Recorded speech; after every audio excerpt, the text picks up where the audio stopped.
Hello YouTube. Well, last night went uneventfully. Only one small thing happened, and it wasn't much to write home about. We got down to 25 degrees, if you pay attention to the Weather Channel. And we got to 20... Actually, it's 26 on the thermometer last night, which is the coldest we've been here since we moved here. But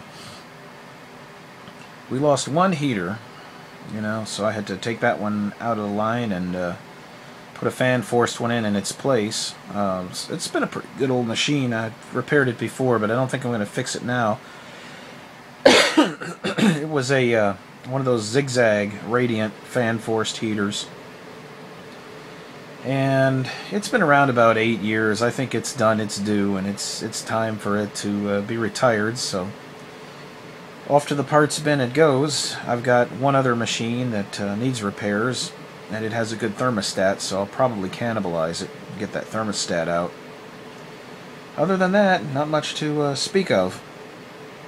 Strange thing, most of the time when we have these cold snaps, there's ice on the ground, and, well, not ice, but you know, like the dew condenses and makes this sparkling frost that gets all over everything. But last night we didn't get that.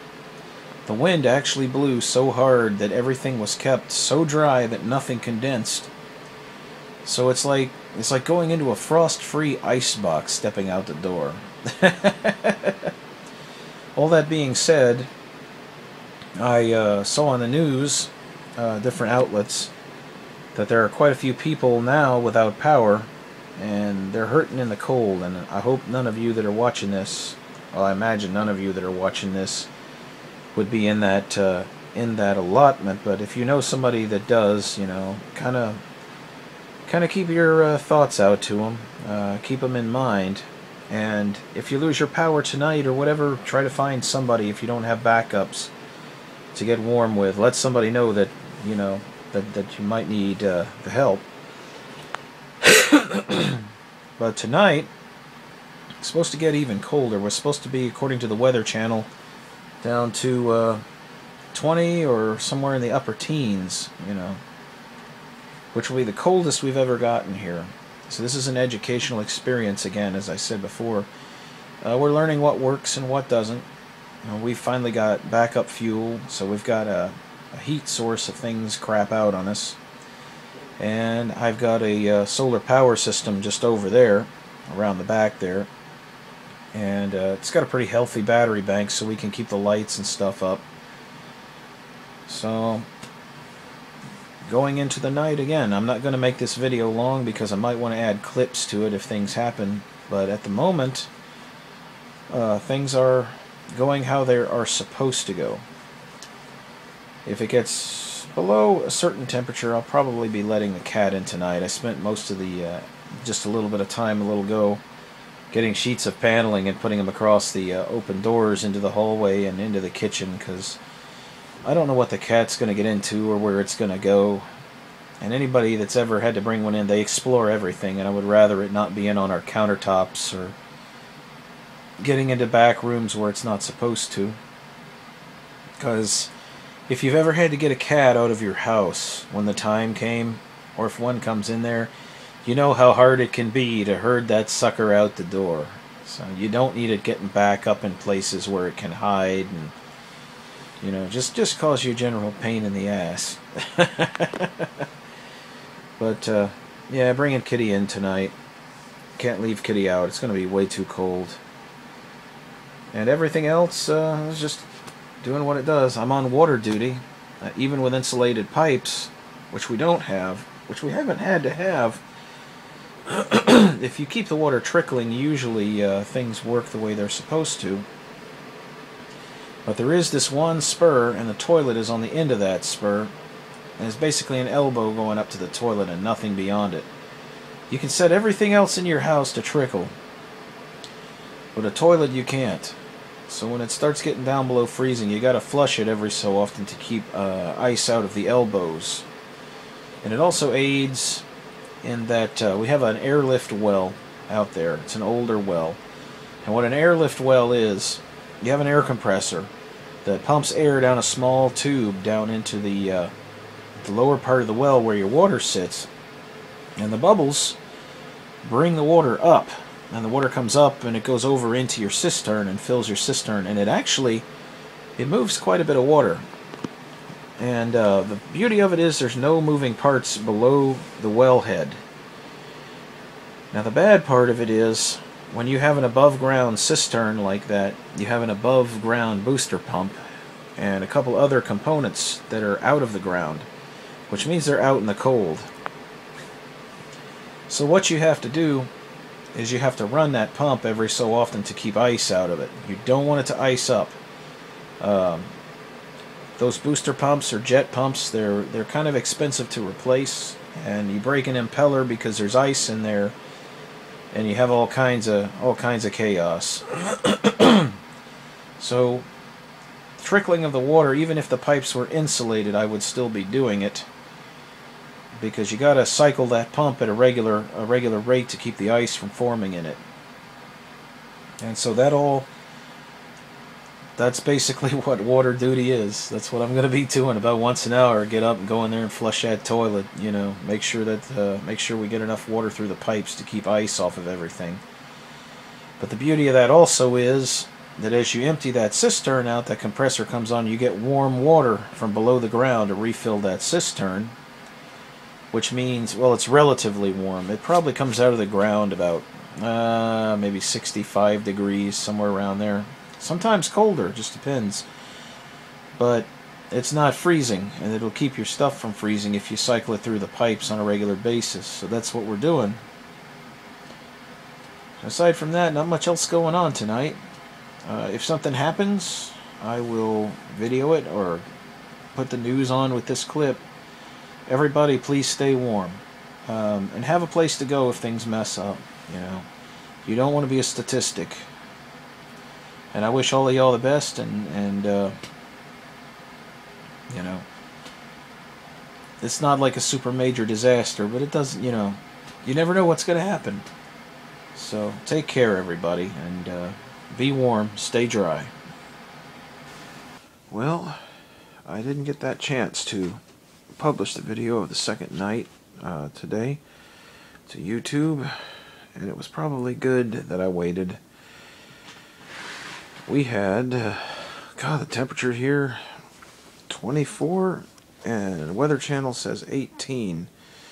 And I'm inclined to believe them, because we nearly lost our well pump last night. And nearly lost the whole shooting match. Went into the bathroom to check everything and run the water and flush the toilet to get the water to run through the elbow. And there was no pressure. No pressure. Zilch. So I'm thinking, oh crap, the pipes are frozen, you know. So I'm out there, and I got my heat gun, and I'm thawing on them, and then I realize there's no pressure in the pipes. So I go out to the well house,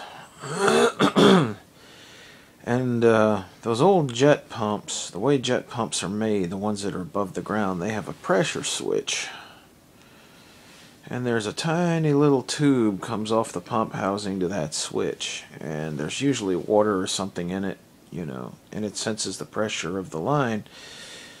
Well, the liquid in that tube had frozen, and the pump thought it was still sitting at 50 pounds when it was sitting at 0. And thawed that out, got it all working again. It got insane-o cold. It's still insane-o cold. I'm sitting in the living room in a jacket. I had to sacrifice a line. The line that was running the heater in the living room is sacrificed to provide a heater for the well house to bring the temperature up to a point where the line does not try to freeze. It's just insanity. And also, we took in a guest, and I'll show you. You can't quite see it there, but there is Kitty Cat. Pancake has come in for the night. And now the early morning, it's going to eventually get bright enough. As soon as we get up to temperature, I gotta put Pancake back outside. So, but Pancake is sleeping on a pillow there on the chair. So anyway, that's what's going on now. Just trying hard to keep the pipes from freezing. We've got the different sectors of the house divided off so that heat can be contained in each zone. And I have been up all night on water duty. Just checking these things real quick. Make sure that the water in the sink is still moving.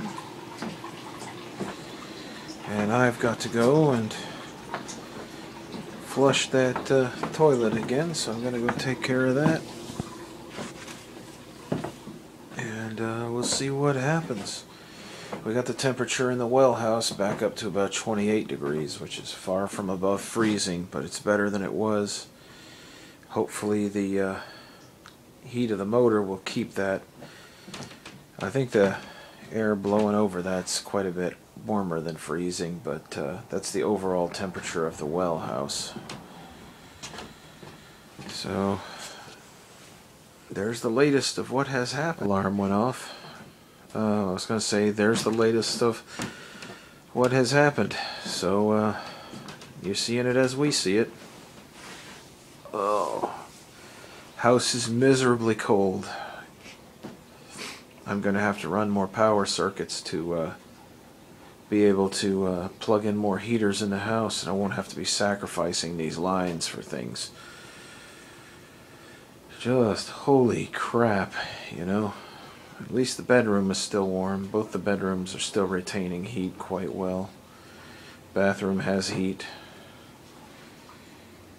And Cat is sleeping contentedly.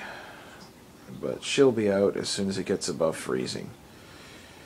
Before everybody starts roaming around in the house. So, y'all have a good day, YouTube. I'll report as things happen. Well, guys, it's 4:30 in the morning, third day. I didn't upload last night and the night before. There just wasn't a whole lot to write home about. I was tired out of my mind in the last segment, but we got through that cold. It's finally starting to warm up. I'm just watching things now to make sure that we don't have a cold surge that drops below freezing and messes everything up just before sunrise. It's been a long, uneventful night. Thank God. As like I was saying in the last video, night before last, we almost lost the well because of a malfunction in the actual jet pump that dropped the pressure off down to zero. Got some ice into the sensor tube that made the thing think it was still pressured up when it wasn't. So basically all the pressure bled off the line. So we had standing water in the pipes, and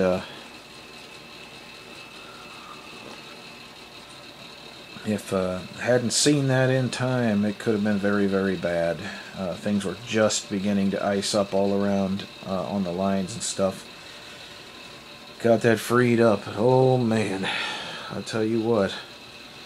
It did educate me as to what happens when things get colossally cold. The thermometer outside said 24 in the well house, but I know it got colder. It had to have, before sunrise at least. I think we dipped probably down to 20 to 18. That's the Weather Channel's estimate, and I think they were pretty right on. I think what was going on in the well house was a little warmer because of the covering. But I had to grab a heat gun and I had to run out there and I had to thaw that thing out. It was weird because I thought at first that it frozen up at the elbow to the toilet because the toilet didn't flush, you know. And then looked in there and I noticed there was no pressure in the coming out of the bathtub. I was like, oh crap! So I left all that open and I went into the the kitchen, and I saw there that wasn't dripping. So I'm thinking, okay, it must have froze back at the Y, you know, where it splits off. So I went out there, I got my heat gun, and I started working. And I discovered there's no pressure back that far. It's like, what the heck? You know, usually when you see lines like that, they're frozen solid. It's solid ice. There was nothing in them. You know, just no pressure. Went up to the well house where the line comes out of the well house, and no pressure there. I thought, well, maybe the faucet froze up, but no. The faucet hadn't frozen. Valves and everything worked. No ice in the packings or anything. So I went on up in there, and I found it at the pump. The pump switch was sitting there open with 0 PSI. I was like, what the heck's going on here? So I I mashed that switch, and I got the thing back up to pressure.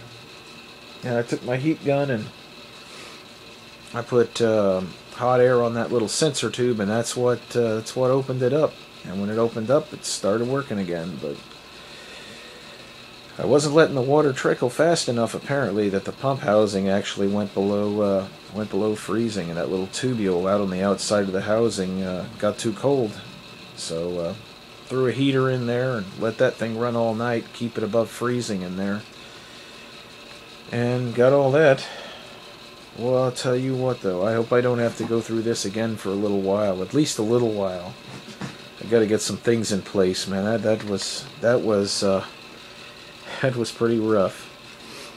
I don't envy people up further north, because I know they're dealing with temperatures even colder than us. And I hope that those of you that watch this, I hope that y'all came through this okay. And I don't know if it's still going on much in the northern part, but it's finally letting up over here. We're sitting at 37 degrees, finally. I seem to have gotten a little sick from it. Got the sniffles, maybe the beginnings of a head cold. Because I literally had to run out there with nothing on and fix that thing before we had a busted pump.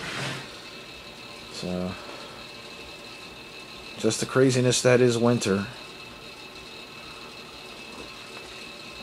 Nice warm cup of coffee to put the heat back in us, you know.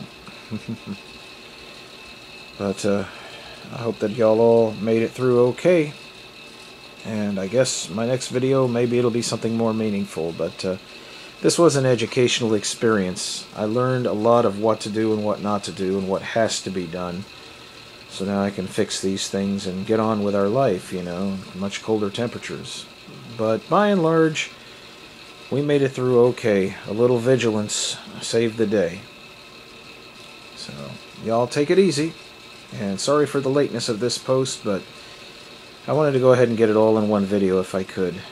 And I'm going to see if it will when it processes. Because I'm not using YouTube Capture. It's a pain in the butt with a lot of things. So y'all take care. And have a good evening, good day, good morning, whatever, YouTube. Take care.